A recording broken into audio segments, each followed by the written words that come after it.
Well, I want to get this started and welcome everybody here. I just found out about this last night when I read the paper, and so it's going to be an impromptu. Um, I'm very proud to be able to. I want to basically not only honor this refurbishment of this historical sign of Thomas Dewey, but I'm here to really. I want to honor Schaefer Fox as well.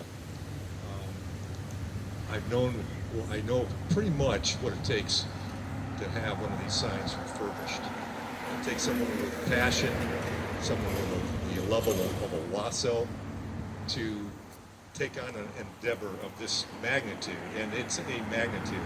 He basically is more of a humble person. He'll say it's a team, and it is a team that makes this happen. You have some of your team here, I know, but it takes a leader and it takes someone with a lot of passion to make this happen. And you just don't take a sign down like this and send it somewhere and get it refurbished. There's a lot of steps to it, especially when it's involving the state and maybe other entities to get that done. So I welcome all of you. And on behalf of Owasso, and I have something here for Schaefer. Yes, I know, Denise. You didn't think I had a key to the city, did you? Oh my God. But I do have a key to the city.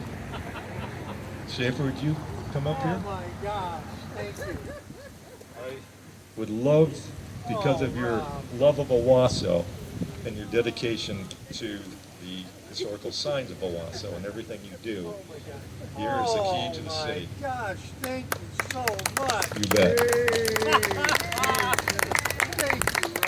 Thank you, Rob. Thank you. Oh, God love you. Thank you. Yeah, we love you too, I Schaefer. did call you because, of course, I wanted to You hear, are but very thorough. We missed each other. Yeah, we just missed each other. Okay. And I'm so sorry.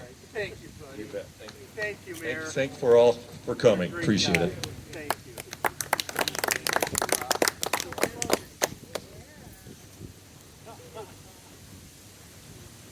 All right, I thought he was joking. He didn't really have a key. So it was actually my job to welcome everybody. So welcome to the unveiling of the Dewey Boyhood Home historical marker. I'm going to start out with my favorite quote by Dewey.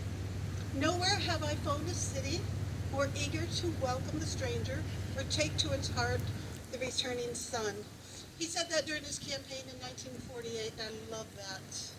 So I'm Denise Grace. I'm head docent at the council, for those of you who aren't aware of who I am.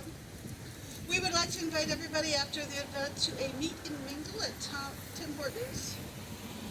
And now it is my pleasure to introduce the man of the moment, the project manager for the refurbishing of the Owasso historical markers, the man who initiated the marker refurbishing project here in Owasso, and the Kerwood Festival's second best Grand Marshal, Schaefer Fox.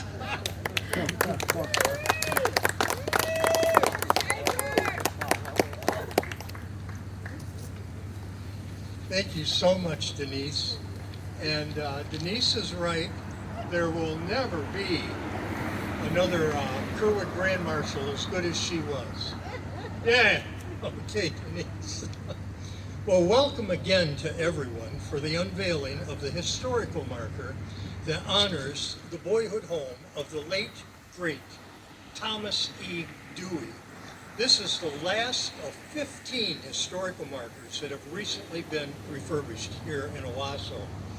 As many of you know, research strongly indicates that Owasso has been the birthplace and/or long-term home of more people per capita whose lives make great impact on a national level scale than any other city in the United States, with the exception of some capital cities, some large university cities, and some areas around Hollywood. And those people from Owasso who achieved such greatness came from every school district in Owasso and from every neighborhood in Owasso. You know, a lot of times people think, oh my gosh, these people who made it big, they came from money, and all of that? No, I'm guesstimating probably 95, 96% of all the people who achieved greatness in Owasso started from nothing and made their own way in life and made it happen. The entirety, and it's really true, the entirety of Owasso is absolutely saturated with greatness. And you know, with every step we take here in Owasso, we are walking in the footsteps of greatness. And where we stand here today is one of those places here that is exceptionally saturated with greatness. And indeed for us, it's hallowed ground. It truly is. Now, some of us here today were part of the packed council chambers of Owasso City Hall last January when several dignitaries spoke about the accomplishments of Thomas E. Dewey during a presentation of his life. Speaker after speaker gave bullet point after bullet point detailing the scores and scores of Thomas E. Dewey's accomplishments. It went on for over an hour and a half, and we still weren't finished. And you know, Greg Broder and I were talking the other night on the phone for a few minutes, and we were talking about what Dewey accomplished in his life was almost unimaginable. And this comes from a guy who's a co-author of 53 books. He's looking at Dewey as, my gosh, how did anyone ever accomplish the things he accomplished? But as Thomas E. Dewey himself and many others repeatedly stated, everything that he became, that Thomas E. Dewey became, started right here in this house in Owasso. So what we're going to do today is hear about Thomas E. Dewey's early life, while this beautiful home was his legal residence up until the time he moved to New York and became an attorney. And the best person to provide that information is my dear friend and everyone's dear friend, Ben Frederick. Ben Frederick was a 4-term Owasso City Councilman, a 3-term mayor, and for 3 terms he was a state representative.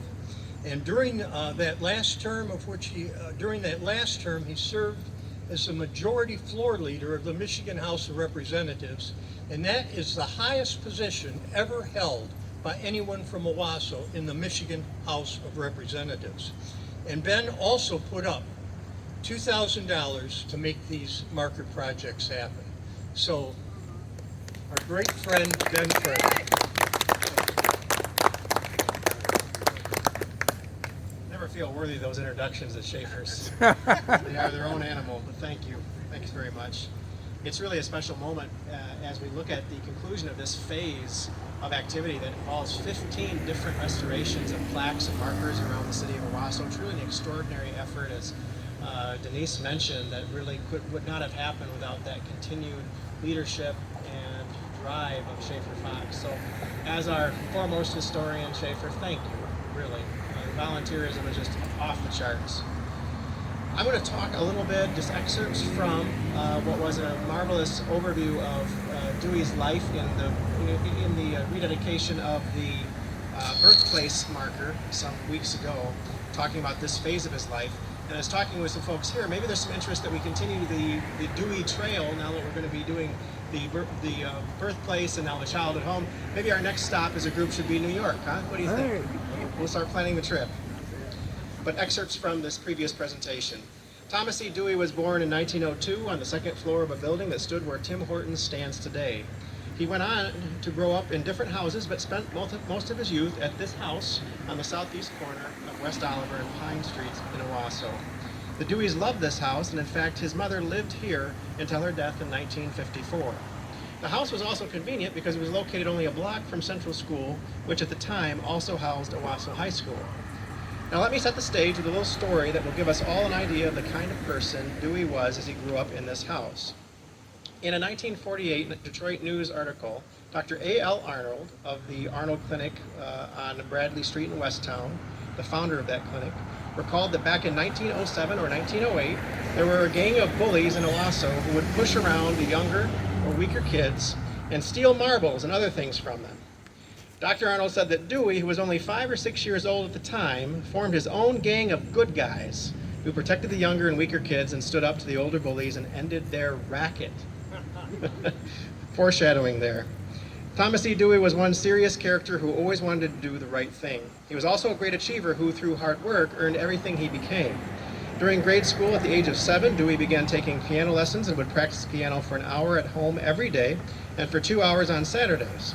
Soon thereafter, he also began setting type and feeding boilerplate for 10 cents per hour at his father's newspaper. At the age of 11, he took over a magazine distributorship and had 9 schoolmates working for him at the age of 11, one of whom was Don Mitchell, who became one of Owasso's great industrialists. In high school, Dewey played the tuba in the OHS band.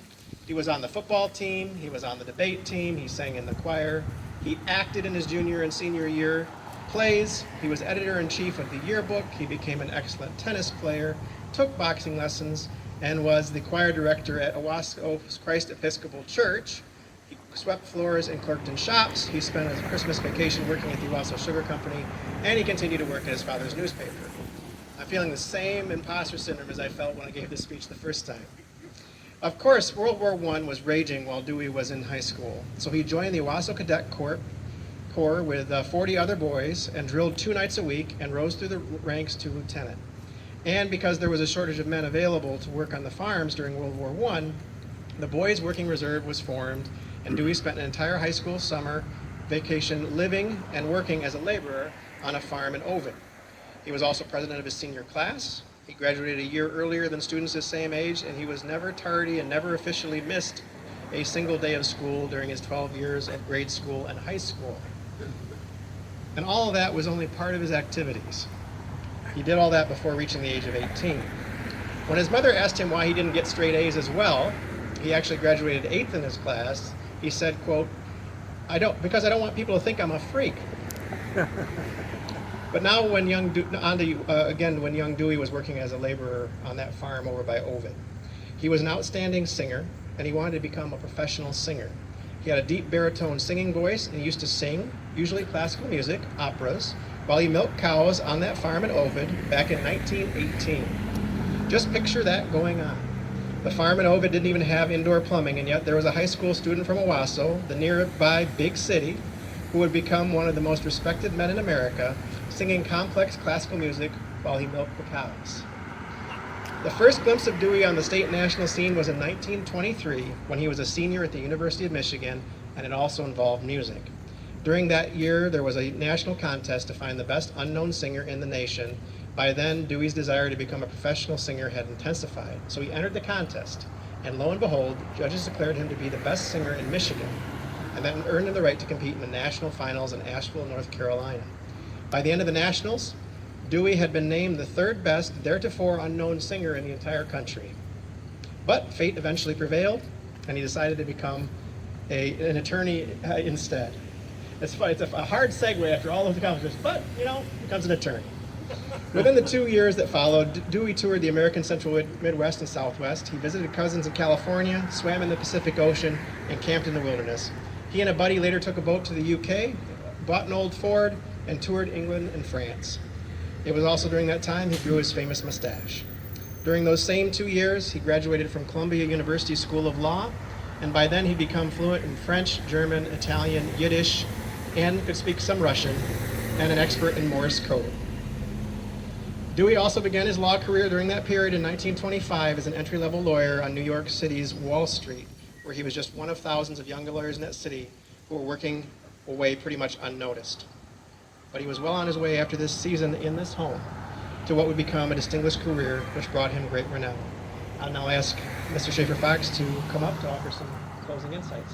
Thank you.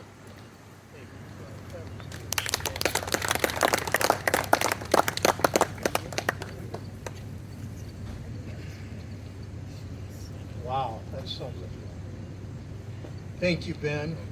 And as most of us know, Thomas E. Dewey went on from there to become America's greatest prosecutor and gangbuster, and he is considered by most to be the most accomplished state governor and government administrator of the entire 20th century.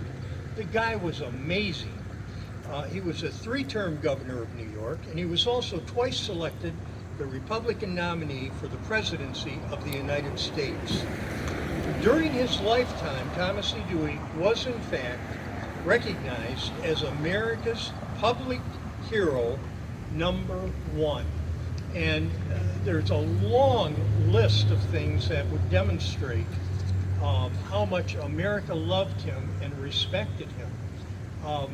During the late 1930s, Hollywood was putting out a movie a week based on Thomas E. Dewey's exploits against the mob.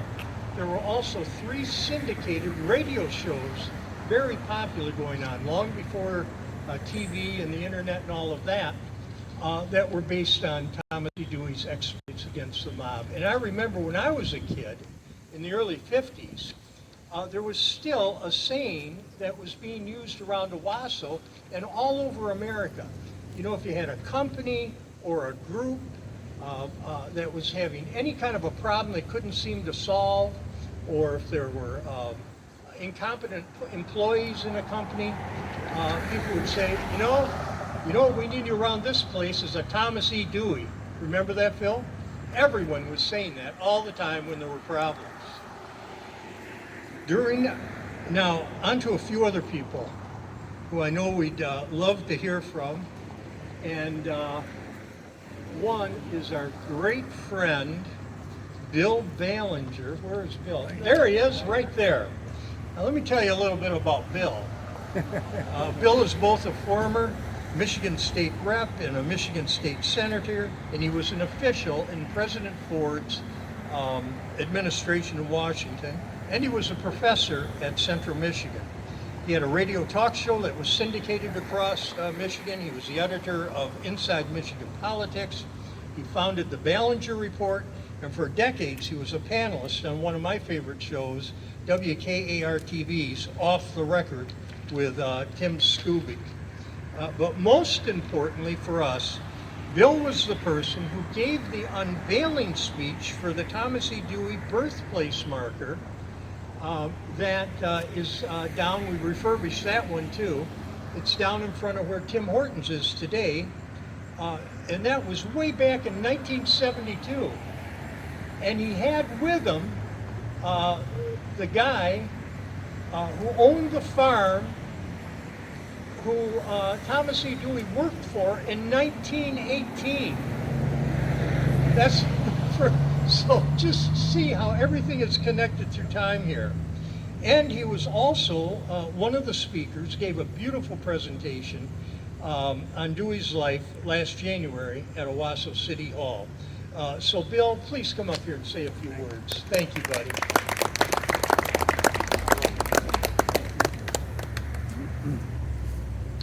So look, very quickly, there's been so much said.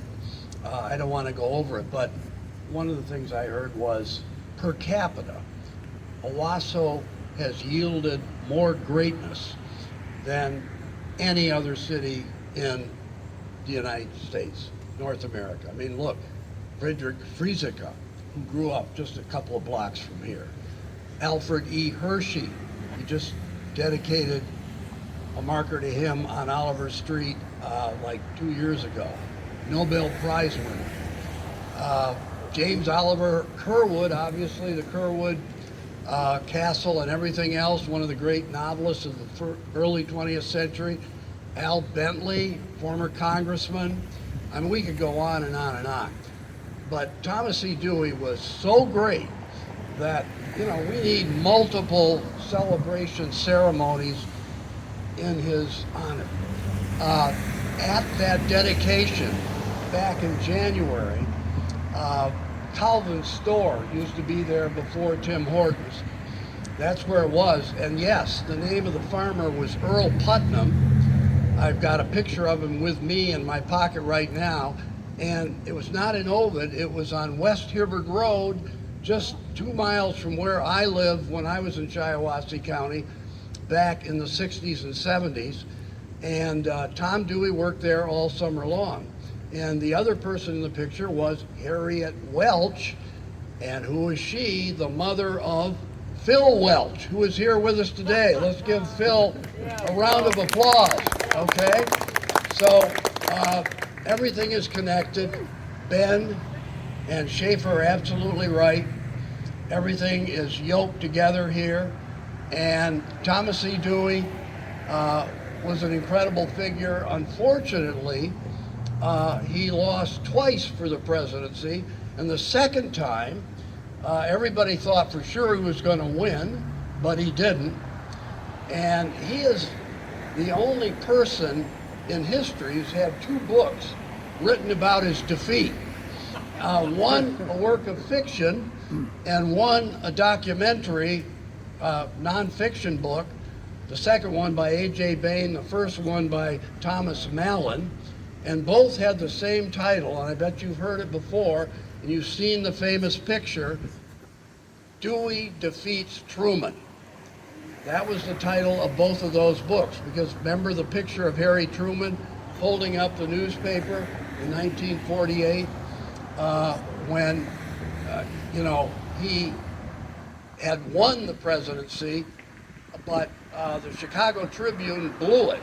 And they called it early, like these pontificators are always trying to do today, and they printed a deadline saying Dewey defeats Truman, and he held it up. So anyway, maybe as a result of that, I was thinking about this the other day, nobody's ever mentioned it, maybe it shouldn't be mentioned at an occasion like this. That is the last time that a candidate of either major political party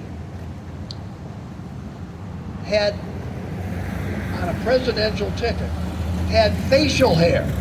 The last time until this year. So when you look at the vice presidential nominee for the Republicans right now, he's got a beard, and that's the first time a candidate for either president or vice president since 1948 has had any facial hair. I don't know whether people felt, you know what, let's get rid of this facial hair, we're not going to win. If they can beat Dewey, that's a miracle. This guy was so accomplished, and he was so great in so many ways that how Truman managed to pull it off was maybe only because he didn't have a mustache. So anyway, thank you, Schaefer. Thank you, Ben. Thank you, everybody, for inviting me to be here. It's a great honor for me. I was there, 52 years ago on Main Street when we dedicated the marker for his birthplace. But this is actually even better because this is where he really grew up. And look at the house, it's great. The street is still great. Owasso is still great. And you all ought to be very proud that you're a member of this community. Thank you. Wow.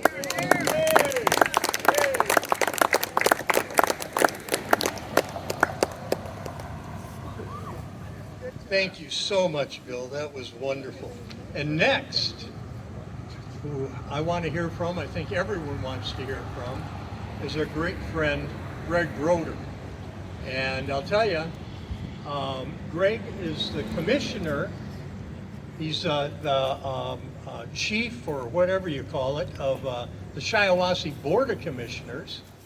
And my gosh, the positive changes over there in the last few years since he's been there are amazing. Just a wonderful guy.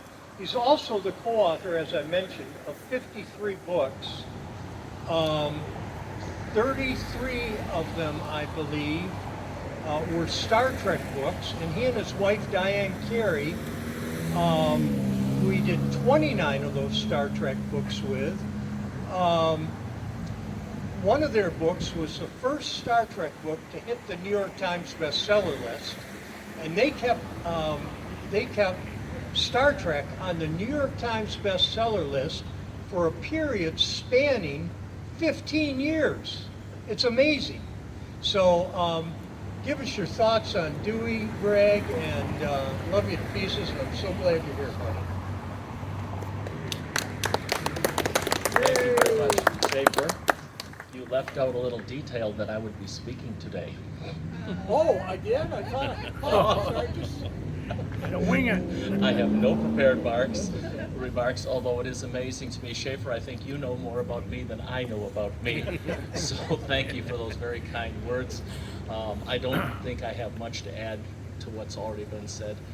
Dewey was just a remarkable man, and we can all be proud of Owasso's past, but as Bill said, Owasso is still a great place to live. 30 years ago, when my wife and I were doing pretty well with our writing, our career was approaching its height. We could have lived anywhere we wanted in the whole United States, and obviously we looked at places like New York, and we considered that for about 3 nanoseconds, and decided not. No, we're just over in Flint, and we just kept coming back to Owasso, and I've never regretted it. And it's Thomas E. Dewey is one of our people to be proud of. We have many, many others, and I have no doubt in the future, people living here today will be talked about in the future as more greats coming from Owasso. So that's all I had to say, and thank you for the time.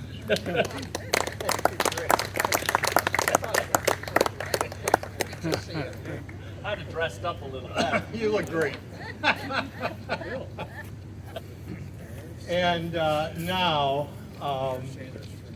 it's really fun to introduce a wonderful guy, Phil Welch, who's up here, down here. He lives up north now. He has a very successful business up north. And he drove down with his lovely wife, Mary Jo. And Phil is actually Thomas E. Dewey's cousin. And Thomas E. Dewey's last trip to Owasso was when he came back from New York to spend a week or so at the Welch family's house. He wanted to see his cousins again. Thomas E. Dewey was an only child, and so his cousins were like his brothers and sisters and aunts and uncles and everything. And they all had a great love for each other. And on top of that, Phil is A.L. Williams' great grandson, and Benjamin Williams' great grandnephew. And those two guys, A.L. Williams and Benjamin Williams, are the two founders of Owasso. If Phil's great grandfather and great granduncle didn't exist, Owasso wouldn't exist, and most of us standing here right now wouldn't exist. So Phil is as close to Owasso royalty as we'll probably ever get. And Phil, won't you come up here, please, and say a few words?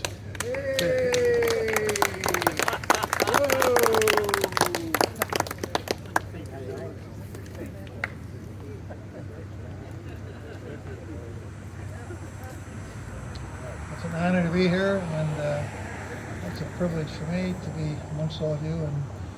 And I have great memories of growing up here with the Dewey people and ending up in New York City at the funeral of Thomas E. Dewey. And nothing to say other than it's an honor for me, and thank you.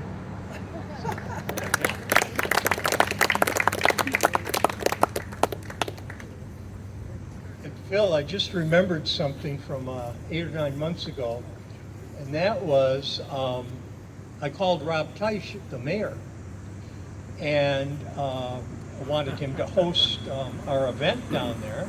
But Rob still, he's not only the mayor, he has a full-time job with a lot of responsibilities, and no matter what he did, he couldn't seem to get the day off. But during our conversation, he told me that he used to work for Phil Welch.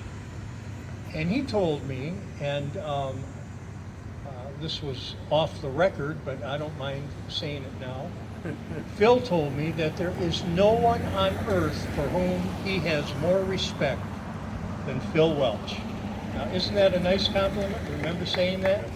Yeah, it's wonderful. Okay, Bus Spaniola really wanted to be here, and he might show up yet. He's with his lovely wife Carol up at the hospital getting some work done. And Bus, as you know, was the longest serving state representative in Shiawassee County history. He was a great guy. He was my 5th grade teacher at St. Paul. He and his lovely wife Carol ran the dairy aisle. I worked there. That was my first job.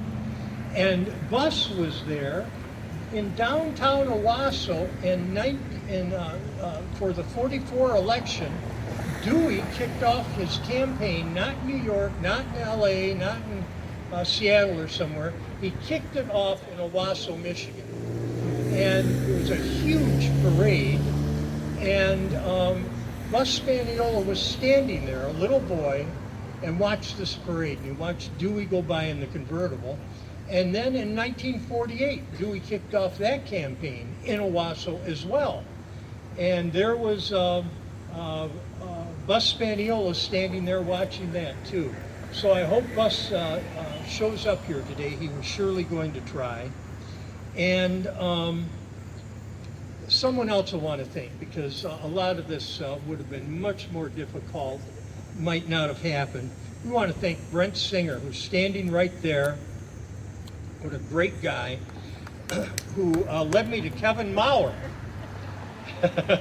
who allowed his company, Maurer Heating and Cooling, to be the shipping, receiving, and warehousing point for the markers being refurbished. And Kevin put Brent Singer in charge of everything, managing all that. And now William Camp, raise your hand, William. Now William's helping with the managing of all that stuff. I was just down there today. We picked up the marker. He had everything ready for us. He's a great guy.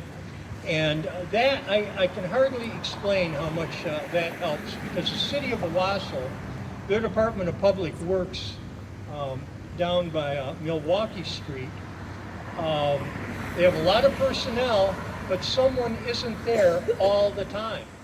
And these trucking companies insist that someone has to be, if you're going to say, if they say we're going to pick up a marker on the 15th, you have to have someone available on the 15th with a forklift. And the city can't do that a lot of the time, you know? And Kevin stepped forward.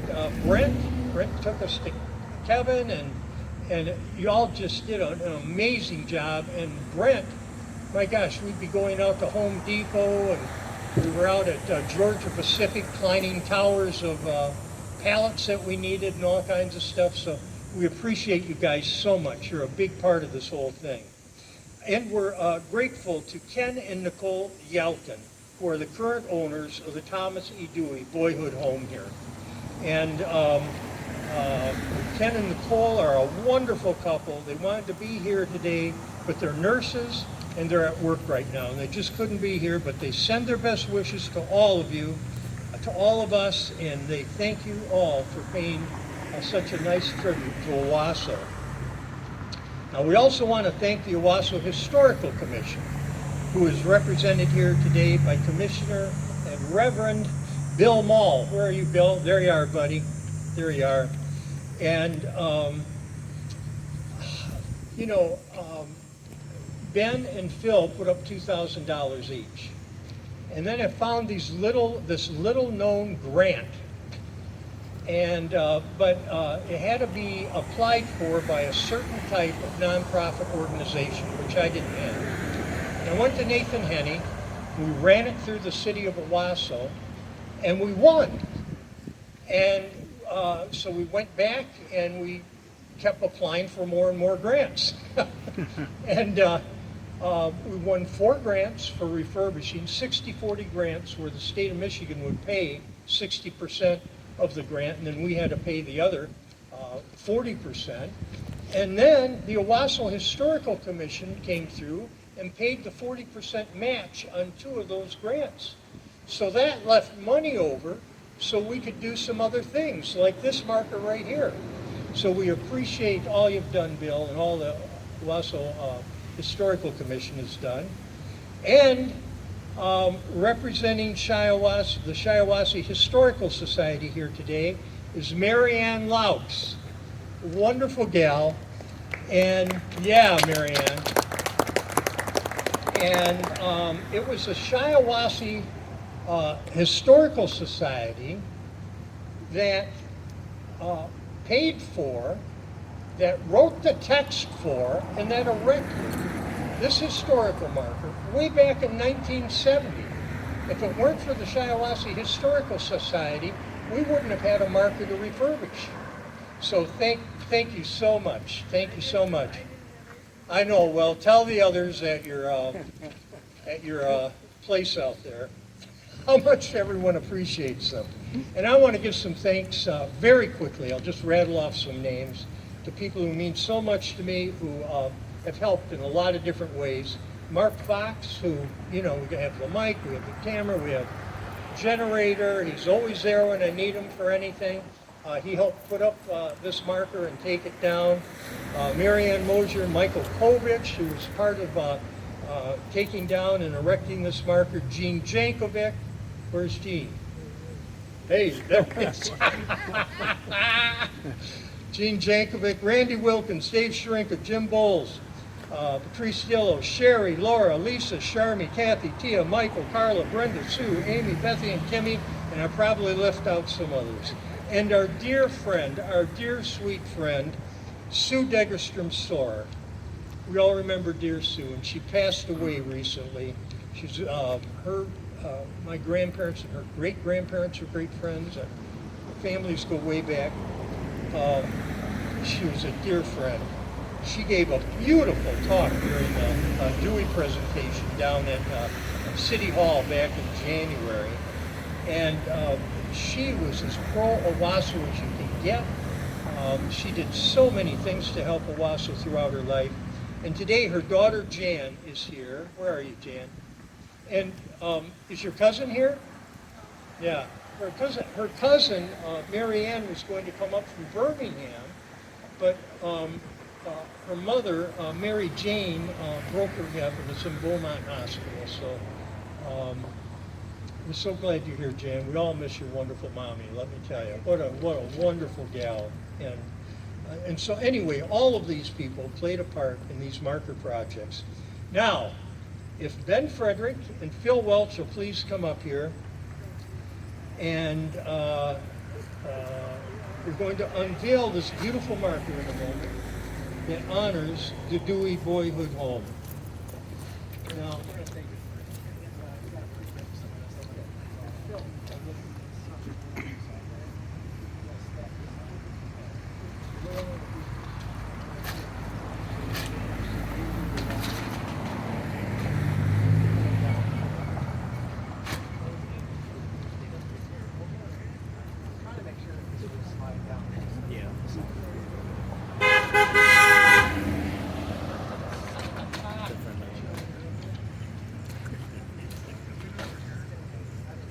good? Okay, now everyone, please remember that as we celebrate the greatness of Thomas E. Dewey, we are celebrating the greatness of Owasso as well. This wonderful city, we are so lucky to be here. Thank God for Owasso. Long live Owasso. Owasso today, tomorrow, and forever. And go you Owasso. Let's blow that thing. Yeah! Oh, wow! Beautiful. That's beautiful. Ben, would you like to read it? Please?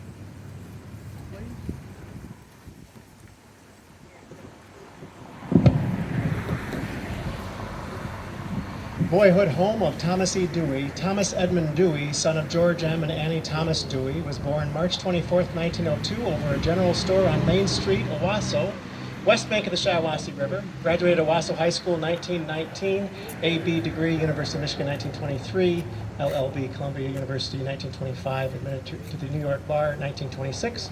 Married Aunt Frances E. Hutt, June 16, 1928, 2 sons, Episcopalian, Special Prosecutor, Rackets Buster, there it is again, New York County District Attorney, 1937, Governor of New York, 43 to 55, Republican nominee for President of the U.S., 1944 and 1948, author, many honorary degrees. This, to quote our Tom, was home in those boyhood years, erected in 1970 by the Shiawassee County Historical Society. And thanks to all of you and so many supporters, a new season of life for this marvelous marker today. Thank you.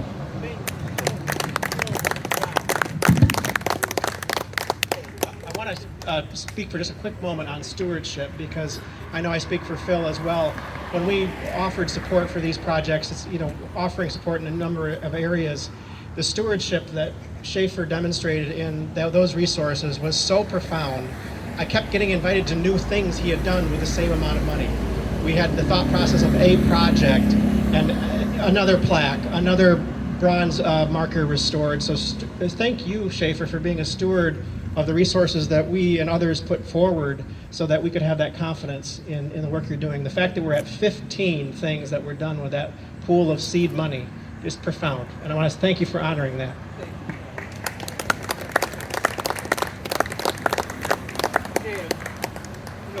Another nice thing about this marker, there are two sides to it, and this refurbishing should last, now this one lasted 54 years. Isn't that amazing, on a well-traveled street?